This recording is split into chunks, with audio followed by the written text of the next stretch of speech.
Sesaat lagi Anda akan menyaksikan Coffee Break. Dipersembahkan oleh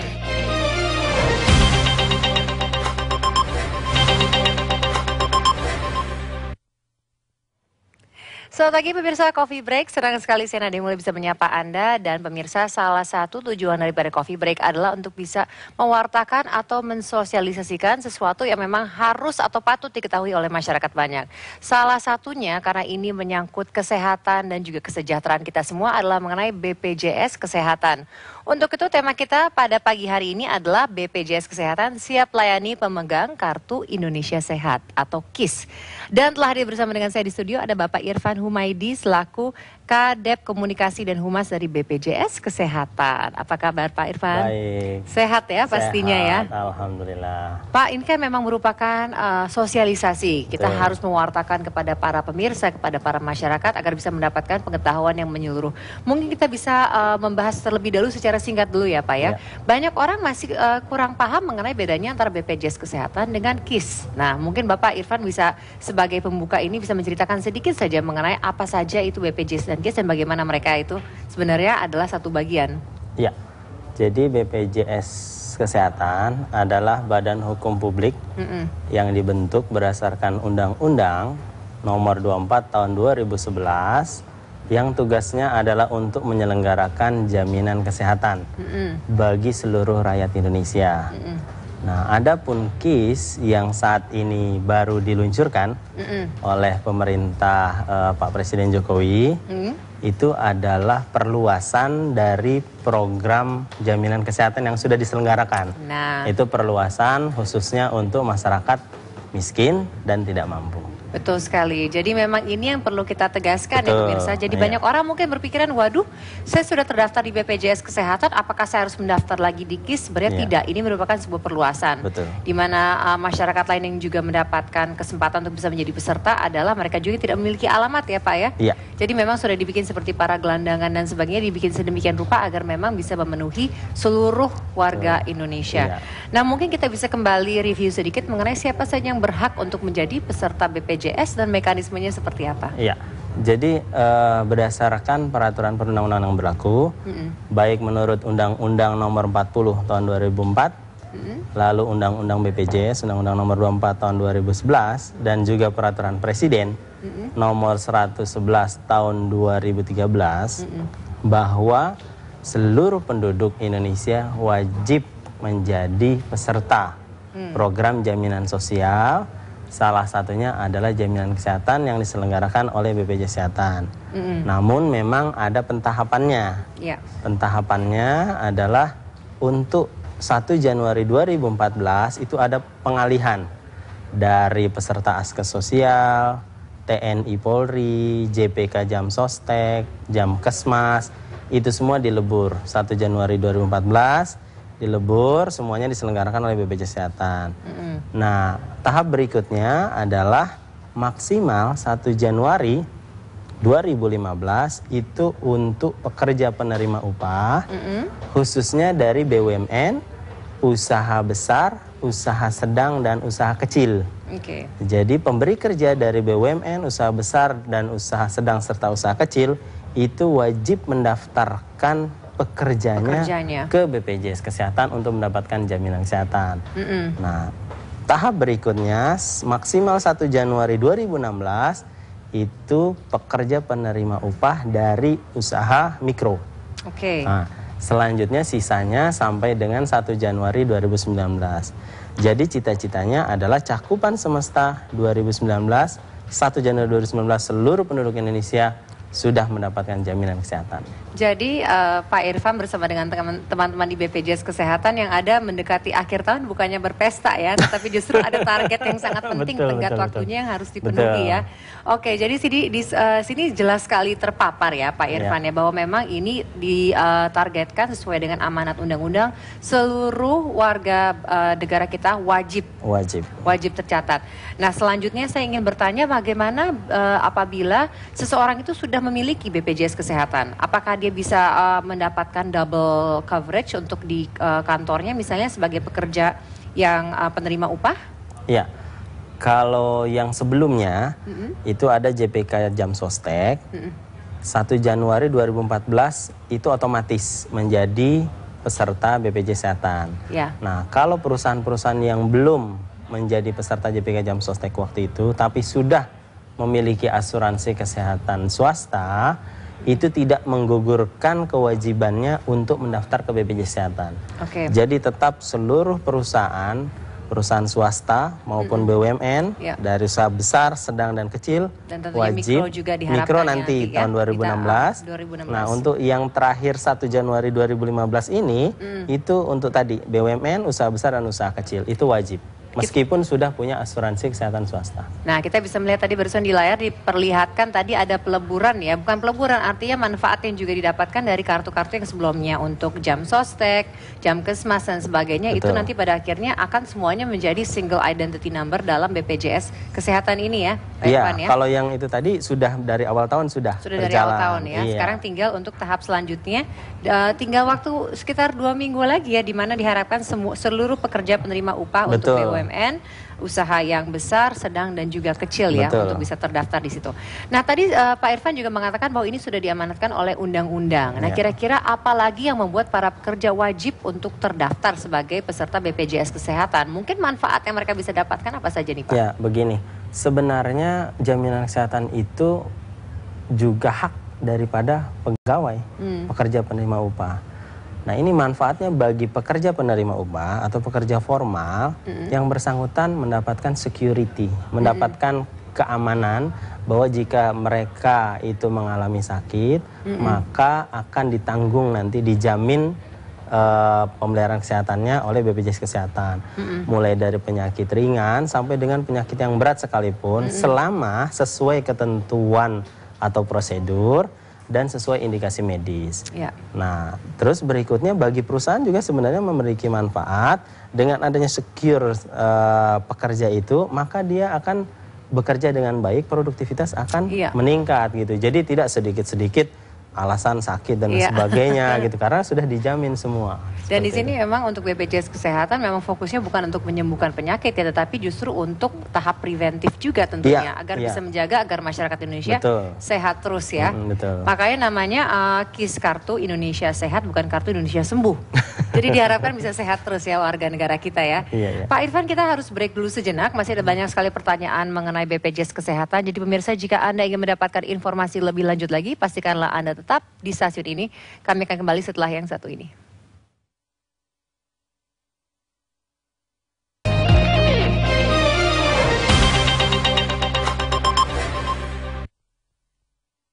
Sebagai karyawan, kamu berhak mendapat jaminan kesehatan nasional. Pemanfaatan layanan JKN BPJS Kesehatan mudah, asal sesuai prosedur.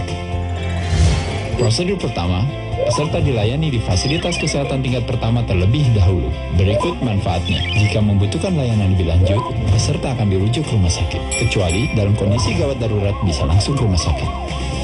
Wah, banyak yang manfaatnya. JKN BPJS Kesehatan wajib dan bermanfaat. Setiap perusahaan wajib mendaftarkan karyawannya ke BPJS Kesehatan, apapun usahanya. Perusahaan mengisi formulir pendaftaran dan data karyawan. Serahkan ke BPJS Kesehatan untuk mendapatkan virtual account. Beban pekerja hanya 0,5% dari gaji per bulan. Perusahaan melakukan pembayaran melalui bank yang ditunjuk. Tukarkan bukti pembayaran dengan identitas peserta. Menjadi peserta JKN BPJS Kesehatan wajib dan bermanfaat. Sebagai karyawan, kamu berhak mendapat jaminan kesehatan nasional. Pemanfaatan layanan JKN BPJS Kesehatan mudah, asal sesuai prosedur. Prosedur pertama, peserta dilayani di fasilitas kesehatan tingkat pertama terlebih dahulu. Berikut manfaatnya. Jika membutuhkan layanan lebih lanjut, peserta akan dirujuk ke rumah sakit. Kecuali dalam kondisi gawat darurat bisa langsung ke rumah sakit. Wah, banyak yang manfaatnya. JKN BPJS Kesehatan wajib dan bermanfaat. Pemirsa, kita membahas mengenai BPJS Kesehatan dan kita juga tadi sudah diceritakan oleh Bapak Irfan Humaydi bahwa memang para pekerja sesuai dengan amanat undang-undang wajib mendaftarkan diri dalam BPJS Kesehatan. Manfaatnya sudah banyak sekali yang diceritakan tadi bahwa ini memang merupakan hak mereka ya, agar selanjutnya bisa bekerja secara tenang dan juga di kantornya itu mereka juga merasa terlindungi, terlayani, merasakan kesejahteraan di sini. Nah, mungkin untuk mereka yang tidak terdaftar sebagai pekerja penerima upah, bagi misalnya saya nih untuk mandiri sendiri, mekanismenya seperti apa, Pak?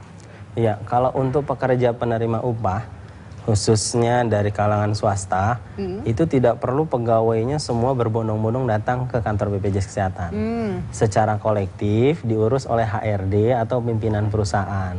Nah, HRD itu datang ke kantor cabang terdekat, nanti diberikan login untuk mendaftar itu di IDABU, Elektronik Pendaftaran Badan Usaha. Setelah dapat login itu, maka bisa dikerjakan di kantor masing-masing karena web base. Diisi semua data yang diminta, baik itu nama, alamat, tempat lahir, dan lain sebagainya. Kalau sudah lengkap, maka diserahkan ke BPJS Kesehatan untuk diproses. Nanti kita validasi, kalau sudah sesuai, cocok, iurannya akan keluar berapa, nanti itu harus dibayar oleh perusahaan. Setelah itu baru kita terbitkan kartu. Jadi memang sangat simpel ya, sama dengan untuk perorangan atau mandiri untuk melakukannya. Seperti saya sendiri, saya cukup ke websitenya aja, mengisi semua informasi yang dibutuhkan, kemudian udah deh tinggal di print. Memang semudah itu ya, hanya ini dikoordinasikan dari HRD ya? Betul, dikoordinasikan, ada semacam rekonsiliasi juga. Jadi apa yang sudah diisi oleh HRD, diserahkan ke kita validasi, gajinya dan sebagainya, kita bantu perhitungan iurannya, sudah keluar totalnya, kita kasih tahu ke badan usaha, ini total yang Anda harus bayar, maka segera dibayar. Setelah dibayar, baru semua kartunya diaktifkan untuk seluruh pegawai termasuk anggota keluarga. Nah, salah satunya yang dibutuhkan itu kan adalah informasi mengenai puskesmas terdekat misalnya ya. Apakah itu berlaku untuk kantornya atau dengan wilayah tempat tinggal si pekerjanya itu, Pak? Jadi HRD berkewajiban untuk memberitahu informasi tentang Vaskes, fasilitas kesehatan bagi seluruh karyawan dan anggota keluarganya. Sebenarnya itu bisa dilihat di website Vaskes yang terdekatnya sesuai dengan domisili. Jadi bukan kantor ya, tetap domisili. Misalnya bapaknya memang kerja di kantor di situ, alamatnya di Bekasi, mungkin di Bekasi. Anaknya kalau kuliah di Jogja, maka pilih Vaskes di Jogja. Kalau anaknya ada satu lagi di Sumatera Utara, pilih Sumatera Utara. Dan begitu. Itu semua bisa dilakukan via web base saja ya, kita tinggal mencari Vaskes yang ada ya, sesuai dengan domisili kita ya. Iya, web base itu diisi sesuai pilihan, nanti kita validasi, kita migrasi. Karena ini kan kolektif. Setelah migrasi canggih sekali, Pak. Sangat menarik. Jadi memang dibikin sedemikian mudahnya untuk mempermudah kita semua. Tapi tadi Bapak mengatakan bahwa akan ada perhitungan dari pihak HRD untuk gajinya. Nah, ini kan pasti berkaitan juga dengan premi yang harus dibayarkan. Nah, bagaimana kita menentukan premi? Apakah dengan salary range tertentu berhak mendapatkan premi sekian? Mungkin bisa dijelaskan, Pak Irfan? Nah, ini memang berbeda dengan pekerja bukan penerima upah atau yang mendaftar mandiri. Bisa dia kan fix sendiri, ya kan, kelas 1 59.500 per jiwa per bulan, kelas 2 42.500 per jiwa per bulan, kelas 3 25.500 per jiwa per bulan. Kalau pekerja formal itu hitungannya saat ini adalah 4,5% dikali penghasilan tetap, yaitu gaji tetap plus tunjangan tetap. Tapi ada pertanyaan, loh gaji saya itu misalnya 100 juta, gaji pegawai 100 juta. Besar sekali kalau kali 4,5%. Betul. Nah, itu ada batas maksimalnya. Batas maksimalnya itu 2 kali PTKP K1. Sekitar 4.725.000. Sehingga berapapun gaji seseorang, karyawan lebih dari 4.725.000, maka dianggap 4.725.000. Dikali 4,5%, itu dapat angka 212.000 lebih. Tidak sampai 213.000. Itu untuk 5 orang. Untuk yang bersangkutan, istri atau suami, dan anak 3. Jadi rata-rata 40 ribuan. Per jiwa per bulan. Nah, itulah penghitungannya. Itu batas atas. Ada batas bawahnya. Batas bawahnya adalah UMP atau UMR atau UMK di masing-masing wilayah. Kalau di Jakarta mungkin 2,4, maka batas minimalnya itu dikali 4,5%. Apakah itu dipotong seluruhnya dari gaji karyawan? Tidak. 4% menjadi tanggung jawab pemberi kerja, 0,5% menjadi tanggung jawab pekerja. Jadi sangat kecil sekali mungkin ya. Kalau 0,5% dari gaji 4 juta misalnya, itu kan hanya 20.000 untuk 5 orang. Betul. Jadi memang kalau dibandingkan dengan manfaatnya memang tidak bisa dikatakan tidak terbanding ya. Karena di sini di cover untuk tidak hanya saja penyakit kecil, tapi juga banyak sekali penyakit kritis yang juga di cover ya. Kita akan bahas mengenai apa saja yang di cover sesaat lagi. Tetapi ini sangat menarik nih Pak. Jadi memang pemirsa tidak perlu pusing ya untuk menentukan jika Anda adalah pekerja penerima upah. Karena ini memang merupakan hitung-hitungan dari HRD ya. Yang sudah ada guidelines-nya. Dan di mana 4,5% itu dari gaji tetap dan tunjangan itu 4% ditanggung oleh perusahaan dan hanya 0,5% yang akan diambil dari upah, dan itu sudah untuk 5 orang. 5 orang, maksimal 5 orang. Oke, manakala sang istri misalnya, sang pasangan sudah memiliki BPJS sendiri, itu bagaimana tuh Pak untuk pengaturannya? Nanti kalau misalnya sebelumnya mandiri, maka dialihkan. Karena kalau mandiri kan tanggung jawab sendiri, bayar iurannya fully dari dia. Betul. Tapi kalau dengan perusahaan maka 4%-nya ditanggung perusahaan, sisanya ditanggung yang bersangkutan. Jadi akan dialihkan, nomornya akan sama tetap, hanya database-nya kita rubah. Kelasnya juga disesuaikan. Dan penagihannya juga dirubah. Wah, itu sangat menarik ya. Jadi ini memang manfaat untuk semua seluruh masyarakat Indonesia sesuai dengan tahapan-tahapannya ya. Tentunya kita tidak sabar menanti di tanggal 1 Januari 2019. Di mana seluruh warga Indonesia diharapkan sudah tercatat sebagai peserta BPJS Kesehatan. Nah pemirsa, jika Anda masih seorang pekerja bukan penerima upah, masih ingin melakukan BPJS Kesehatan secara mandiri, percaya deh masih ada waktu pada saat break ini. Silakan Anda ke bpjs.go.id dan coba saja langsung mendaftarkan sendiri. Dan saya akan menjumpai Anda sesaat lagi setelah jeda pariwara berikut ini. Tetaplah di Coffee Break.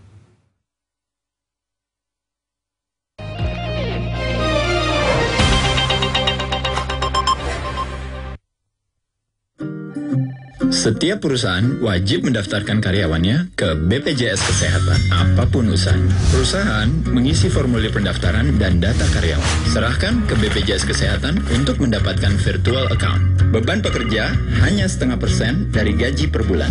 Perusahaan melakukan pembayaran melalui bank yang ditunjuk. Tukarkan bukti pembayaran dengan identitas peserta. Menjadi peserta JKN BPJS Kesehatan wajib dan bermanfaat. Sebagai karyawan, kamu berhak mendapat jaminan kesehatan nasional. Pemanfaatan layanan JKN BPJS Kesehatan mudah, asal sesuai prosedur. Prosedur pertama, peserta dilayani di fasilitas kesehatan tingkat pertama terlebih dahulu. Berikut manfaatnya. Jika membutuhkan layanan lebih lanjut, peserta akan dirujuk ke rumah sakit. Kecuali dalam kondisi gawat darurat bisa langsung ke rumah sakit. Wah, banyak ya manfaatnya. JKN BPJS Kesehatan wajib dan bermanfaat. Setiap perusahaan wajib mendaftarkan karyawannya ke BPJS Kesehatan, apapun usahanya. Perusahaan mengisi formulir pendaftaran dan data karyawan. Serahkan ke BPJS Kesehatan untuk mendapatkan virtual account. Beban pekerja hanya 0,5% dari gaji per bulan. Perusahaan melakukan pembayaran melalui bank yang ditunjuk. Tukarkan bukti pembayaran dengan identitas peserta. Menjadi peserta JKN BPJS Kesehatan wajib dan bermanfaat. Ya pemirsa, jika Anda mengikuti Coffee Break dari tadi, Anda sudah melihat begitu banyak manfaat yang bisa didapatkan oleh para peserta daripada BPJS Kesehatan. Khususnya kita membahas mengenai para pekerja, di mana mereka wajib terdaftar sebagai peserta BPJS Kesehatan. Tadi dikatakan bahwa untuk sebuah perusahaan, baik itu BUMN, perusahaan besar, kecil, ataupun menengah, nanti akan diurus oleh pihak HRD, pemirsa. Jadi tidak perlu khawatir, nanti HRD akan membawa semua data-datanya ke kantor cabang BPJS terdekat. Dan kemudian akan diatur sesuai dengan informasi yang ada. Jadi kita tinggal menerima hasilnya saja, yaitu menerima kartu yang sudah diaktifkan. Nah mungkin Pak Irfan bisa kembali menjelaskan mengenai kelas-kelasnya. Tadi kita sudah mengetahui ada untuk preminya ada 3 ya. Ada kelas 1, kelas 2, kelas 3. Nah untuk kelas-kelasnya bagaimana cara menyesuaikan dengan gaji dari para pekerja ini Pak? Iya. Kalau untuk pekerja bukan penerima upah kan gampang ngitungnya ya. Gampang, oh saya mau kelas 1 tadi berapa, kelas 2 berapa, kelas 3 berapa. Kalau pegawai negeri juga gampang. Golongan 4 dan golongan 3 itu di kelas 1. Golongan 2 dan golongan 1 itu di kelas 2. Bagaimana pekerja penerima upah dari swasta? Itu penggolongan kelasnya, hak kelas perawatannya itu adalah sampai dengan 1,5 kali PTKPK 1 itu di kelas 2. Itu nilainya kurang lebih 3.500.000 sekian, nggak sampai 3.600.000. Jadi siapapun pekerja formal yang didaftarkan ke BPJS Kesehatan, penghasilan tetapnya yang dilaporkan sampai dengan 3,5 juta, kurang lebih 3,5 juta, dia di kelas 2. Lebih dari itu kelas 1, kan gampang. Cuman begitu aja, tinggal lihat struk gajinya berapa dia, begitu. Oke, jadi memang sangat sederhana dan jika kita melihat di layar kaca Anda saat ini merupakan kartu-kartu yang semuanya bisa mendapatkan manfaat daripada BPJS Kesehatan. Ini dia Pak, mungkin bisa dikomentari sebelah kiri itu adalah kartu BPJS Kesehatannya sendiri yang saya pegang ini nih. Iya. Dan di sebelah kanan itu adalah yang dari sebelum-sebelumnya yang per 1 Januari 2014 telah dialihkan ya Pak ya? Ya, betul. Manakala kita masih memiliki kartu tersebut tentunya masih berlaku juga ya Pak ya? Masih. Jadi kartu Askes Sosial yang kuning masih berlaku. Kartu Jamkesmas yang biru masih berlaku. KJS masih berlaku. Kartu BPJS ya pasti masih berlaku gitu. Nanti tinggal 2015 kebijakannya bagaimana kita lihat nanti. Tapi intinya semua kartu itu identitasnya kan ada di database kita. Nomornya itu kita panggil langsung keluar dan itu bisa dilayani. Jadi untuk peserta Askes yang lama nggak perlu ganti kartunya. Jadi nggak perlu khawatir pemirsa, walaupun dari secara fisiknya kartunya itu berbeda-beda, tetapi tentunya tujuan dan manfaatnya adalah satu, semuanya mendapatkan manfaat yang sama ya. Nah tadi kita sudah membahas mengenai kelas-kelasnya. Mungkin Pak Irfan juga bisa memberitahukan apa sih sebenarnya perbedaan antara kelas 1, kelas 2 dan kelas 3. Apakah jumlah pelayanan yang mereka dapatkan berbeda atau jumlah penyakit yang ditangani berbeda seperti layaknya asuransi swasta atau bagaimana Pak? Iya, jadi untuk manfaat medis itu sama semua. Seluruh peserta BPJS Kesehatan ini manfaat medisnya sama semua. Kalau perlu operasi, operasi. Jahitannya 3 ya 3. Jangan tidak ada yang bonus kalau kelas 1 ya. Tapi yang membedakan manfaat non medis. Itu kelas perawatan, kalau kelas 1 mungkin 2 orang sekamar. Kelas 2 mungkin 3 sampai 4. Kelas 3 lebih dari itu. Hanya itu sih. Tapi kalau manfaat medisnya meskipun kelas 3 dia misalnya PBI, dia butuh operasi jantung ya ditanggung semua gitu. Sebaliknya meskipun dia kelas 1 tapi kebetulan hanya pilek batuk, ya ditanggung untuk pilek batuknya begitu. Jadi sama semua kalau manfaat medis. Kalau untuk manfaat non medis ini misalnya pada saat seorang itu kelas 2 atau kelas 3 dia pengen upgrade untuk fasilitas pelayanan non medisnya, apakah bisa nanti di lapangan? Iya, kalau untuk upgrade atau mendapatkan manfaat tambahan itu harus ikut asuransi kesehatan tambahan atau dia bayar sendiri. Gitu. Nah, di situ ada peluang. Jadi misalnya biasa di VIP gitu ya. Nah, tapi kan BPJS hanya sampai kelas 1. Silakan saja di rumah sakit itu kalau mau upgrade ke VIP, tidak apa-apa, tapi nanti selisihnya itu ditanggung oleh yang bersangkutan. Atau kalau yang bersangkutan punya asuransi kesehatan swasta, itu bisa diklaimkan ke asuransi swasta. Atau dengan COB, Coordination of Benefit, di mana nanti kalau sudah kerjasama, yang asuransi kesehatan swastanya itu kerjasama dengan BPJS Kesehatan, di rumah sakit itu begitu dia masuk ke VIP, dia nggak perlu mengeluarkan duit sama sekali karena sampai dengan kelas 1 kita yang bayar, selisihnya asuransi kesehatan swasta yang bayar. Ini sekaligus menjawab pertanyaan dari banyak sekali orang yang mengatakan, buat apa saya punya BPJS Kesehatan, toh saya sudah memiliki asuransi swasta. Justru di sini memang salah satu salah satu inti daripada BPJS Kesehatan itu adalah prinsip gotong royong ya, Pak Irfan ya. Jadi kita juga sekaligus mengcover bagi masyarakat-masyarakat yang lain yang membutuhkan.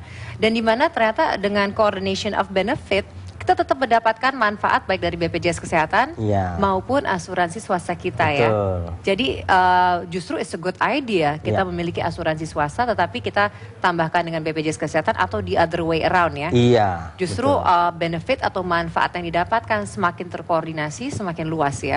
Semakin banyak justru. Semakin banyak manfaatnya. Dengan rupiah yang kurang lebih sama, itu mendapatkan manfaatnya 2 jadinya. Sebagai peserta BPJS Kesehatan di hampir 1.600-an rumah sakit.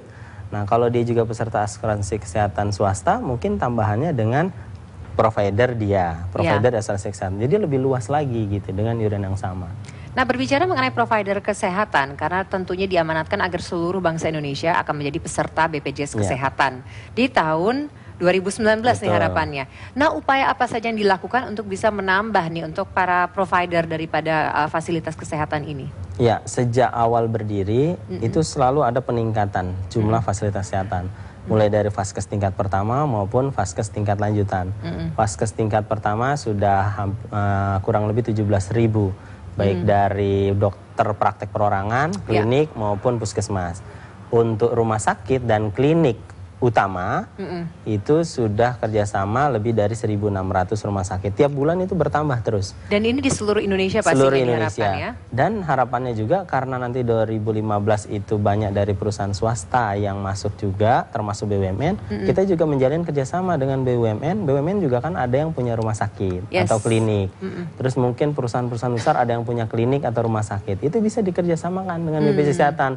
Jadi satu, si perusahaan itu menjamin pegawainya terhadap program jaminan kesehatan. Di sisi lain, fasilitas kesehatan yang dia punya itu bisa dimanfaatkan dan kerjasama dengan BPJS Kesehatan. Jadi ini win-win solution bisa dikatakan ya, dengan semakin banyak orang yang terdaftar menjadi peserta BPJS Kesehatan, otomatis semua fasilitas kesehatan yang ada juga akan semakin berlomba-lomba untuk mendaftarkan diri juga ya, untuk bisa membantu juga menjadi bagian daripada provider fasilitas kesehatan tersebut ya. Jadi target mungkin untuk kata penutup aja mungkin Pak Irfan bisa sedikit secara singkat untuk mengajak para masyarakat yang tengah menyaksikan saat ini, bagi mereka yang belum mendaftarkan diri, utamanya para pekerja penerima upah, agar bisa segera mendaftarkan diri. Silakan Pak Irfan. Iya, khusus bagi pekerja penerima upah, bagi mereka yang belum mendapatkan jaminan kesehatan yang diselenggarakan oleh BPJS Kesehatan, maka tolong diingatkan kembali ke manajemen baik HRD maupun pimpinan perusahaan agar segera mendaftarkan ke BPJS Kesehatan untuk mendapatkan program jaminan kesehatan. Program jaminan kesehatan bagi pekerja penerima upah paling lambat itu 1 Januari 2015 sudah terdaftar, khususnya dari BUMN, usaha besar, usaha sedang, dan usaha kecil. Adapun untuk pekerja bukan penerima upah itu bisa sampai 1 Januari 2019. Oke, jadi untuk waktunya masih diberikan waktu Pak Irfan. Terima kasih banyak. Kami harapkan tentunya bisa sesuai dengan amanat undang-undang dan agar kita semua bisa mendapatkan hak kita untuk kesehatan. Terima kasih Pak Irfan. Dan pemirsa, waktunya bagi saya untuk pamit undur diri dari hadapan Anda, dan kita akan bertemu lagi di Coffee Break esok hari. Selamat beraktivitas.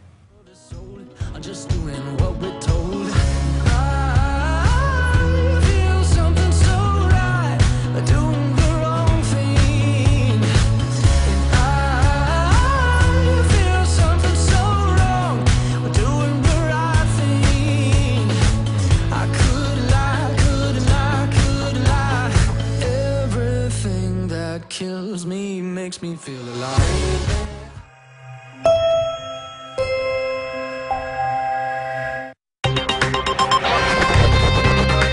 Anda baru saja menyaksikan Coffee Break. Dipersembahkan oleh